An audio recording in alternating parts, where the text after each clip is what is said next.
Из новых игроков на российской политической сцене выделяется объединение Комитет-2024. В отличие от большинства структур российской оппозиции, Комитет-2024 сочетает три направления деятельности. Политическую активность, от публичных антипутинских политических заявлений до международных акций в поддержку Украины.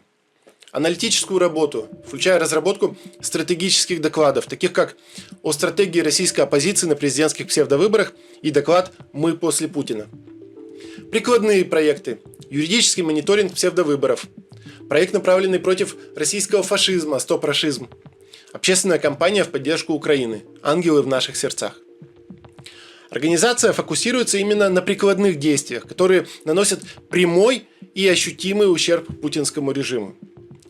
Например, в марте 2024 года, когда большинство оппозиционных структур были в растерянности, не имели четкой стратегии и бездействовали, именно комитет стал единственной силой, которая системно противостояла путинским псевдовыборам. В ходе президентских псевдовыборов комитетом были поданы 320 юридически мотивированных жалоб в ЦИК РФ на нарушение избирательного законодательства, в результате чего из российских соцсетей было удалено более 250 незаконных агитационных материалов в поддержку Владимира Путина. Также в Центр избирком было подано заявление об отказе в регистрации и заявление об аннулировании регистрации Путина. После подведения итогов псевдовыборов в Верховный суд России был подан коллективный иск об отмене результатов голосования в связи с массовыми нарушениями, подкупом избирателей и отсутствием у Путина права баллотироваться на пятый президентский срок.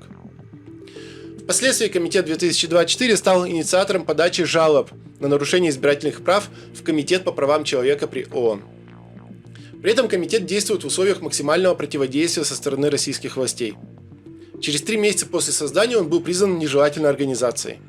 А целому ряду членов комитета были присвоены звания иноагентов, террористов, и они были объявлены в розыск. Также существенно снижает эффективность организации то, что она не имеет финансирования, а ее деятельность замалчивается в абсолютном большинстве российских оппозиционных СМИ.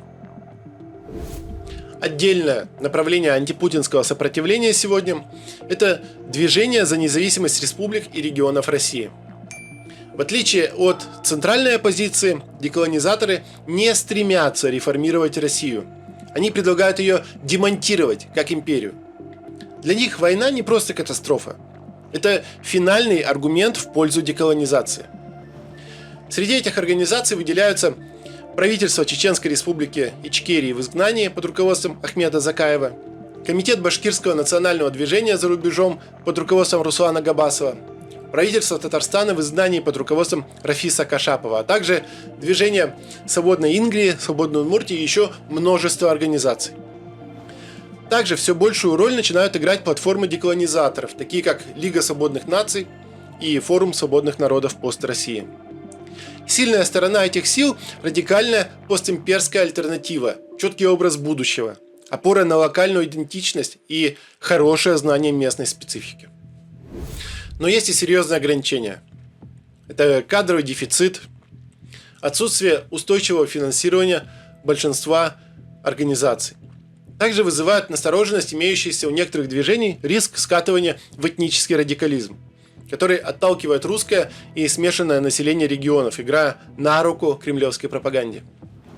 Тем не менее, значение деколонизаторов будет только возрастать, а их участие в сопротивлении и последующем транзите власти является ключевым условием справедливого постпутинского устройства.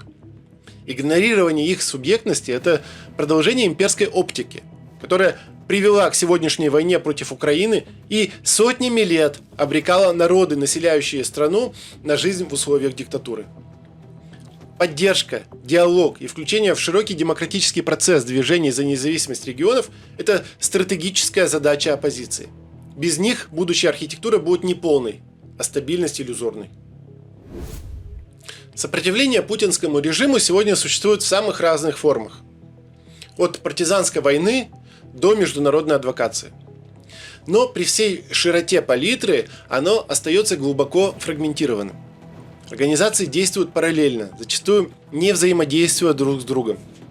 Еще хуже, между ними накапливается недоверие, а порой и прямая враждебность. Причины в конкуренции за ресурсы, западное внимание, легитимность, а также в глубинных институциональных различиях.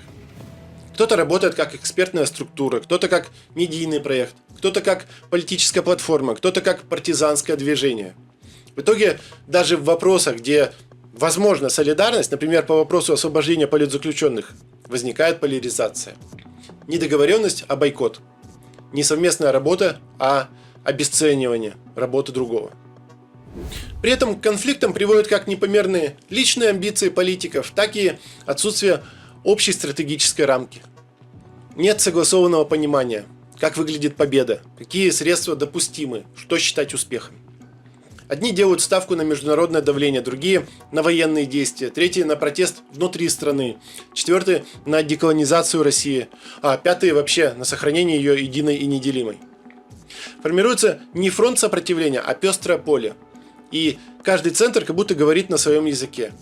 В итоге политика превращается в полипатию, множество несвязанных организмов, у каждого своя биосфера, своя аудитория, свои правила. Но у режима все еще один центр, и пока он побеждает. Наиболее острые линии раскола проходят между ФБК и командой Ходорковского-Невзлина. Нападение на Леонида Волкова, фильм «Предатели», который представлял собой фактически публичный наезд на Ходорковского, затем обвинение в адрес Невзлина и последующая кампания по дискредитации ФБК всеми доступными способами. Все это стало точкой невозврата, и конфронтация между двумя крупнейшими центрами сопротивления стала системной. Единственное, в чем сходятся обе конфликтующие команды, это необходимость борьбы с деколонизаторами и максимальная изоляция последних от международных институтов, а также замалчивание их существования, либо вообще прямая дискредитация в своих информационных экосистемах, имеющих многомиллионный совокупный бюджет. Оно и понятно, ведь деколонизаторы выступают против того, чтобы ФБК и команда Ходорковского-Невзлина просто заменили собой путинскую элиту. Регионалисты просто против смены бенефициаров, а требуют демонтировать империю и дать свободу народам России. Все эти конфликты перерастают в публичные войны. Взаимные обвинения, срывы протестных мероприятий, персональные атаки в медиа. У этого разобщения высокие издержки. Во-первых, теряется доверие внутри страны. Люди видят хаос, обвинения, войну всех против всех. В результате протестно настроенные россияне деморализуются и отступают. Во-вторых, оказываются дезориентированы западные партнеры. Неясно, кого поддерживать, кто говорит от имени оппозиции, кто на самом деле представляет антипутинскую Россию. И в-третьих, теряется шанс. Исторический шанс. Сопротивление так и не становится субъектом, не вырабатывает общих целей, не договаривается о переходном проекте, а значит рискует проиграть, даже если режим падет завтра. Но при всей разрушительности конфликтов у них есть и скрытая польза. Политика невозможна без конкуренции. И хотя в России она полностью уничтожена, в эмиграции политическая конкуренция, пусть с перекосами, но формируется. Плюс, благодаря всем этим конфликтам, гражданское общество получает доступ к ранее скрытой внутренней информации о российских оппозиционерах. Кто их финансирует, кто с кем связан, кто замечен в совершении неприглядных поступков или даже в получении выгоды от путинского режима. Так, например, для многих стала настоящей неожиданностью информация о получении семьей блогера-миллионника Максима Каца доходов от сотрудничества с путинской социальной сетью ВКонтакте. И обладая этим знанием, нас уже не так удивляют прошлогодние его призывы голосовать на президентских псевдовыборах за согласованного Путиным кандидата и военного преступника Дованкова. Кремлю помощники, они на вид буквально как мы. Они появляются на тех же каналах, что мы все смотрим. Говорят о тех же ценностях, снимают правильные ролики. Вроде бы все с ними нормально. Но в нужный Кремлю момент такие люди внезапно подыгрывают власти. Все говорят, выборов в России нет, все это фикция и издевательство. А он предлагает сплотиться и втопить за одного какого-то случайного жулика, выгодного Кремлю. У нас все еще остается антивоенный кандидат и возможность недвусмысленно высказаться против войны посредством голосования на выборах. Кандидат этот Владислав Дованков от партии «Новые люди». И во всех регионах люди работают на победу. на нашу общую победу. Вы абсолютно правильно сказали, что у нас общая цель – это победить в специальной военной операции. Антивоенный кандидат. Антивоенный кандидат. Все сразу становится на свои места. Но согласитесь, мы бы никогда не узнали эти факты, если бы не было конфликта между ФБК и командой Ходорковского-Невзлина. Кроме того, именно в этих конфликтах и междоусобицах наши оппозиционные политики, а вместе с ними и общество, получают опыт публичной конкуренции, который пригодится в будущем всем нам.